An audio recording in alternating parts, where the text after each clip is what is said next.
পুলিশের পর এবার সন্দেশখালীতে ধর্ষণের অভিযোগে এই প্রথম এফআইআর দায়ের করেছে সিবিআই।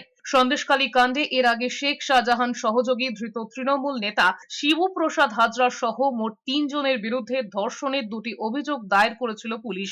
এবার সন্দেশখালী কাণ্ডে ধর্ষণের অভিযোগ দায়ের করেছে সিবিআই।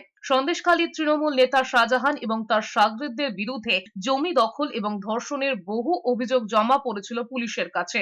সেই শাহজাহান পুলিশের হাতে গ্রেফতার হওয়ার পরে প্রথমে সিবিআই হেফাজত এবং তারপরে ইডি হেফাজতে ছিলেন। আপাতত তিনি জেলে। গ্রেফতার হয়েছেন শিবু সহ শাহজাহানের শাগরেদরাও। অন্যদিকে সন্দেশখালীতে জমি দখল থেকে ধর্ষণ, মহিলাদের ওপর অত্যাচারের সমস্ত অভিযোগের তদন্ত সিবিআই কে করতে নির্দেশ দিয়েছিল আদালত। আদালতের ওই নির্দেশের পরই তদন্ত শুরু করেছে সিবিআই।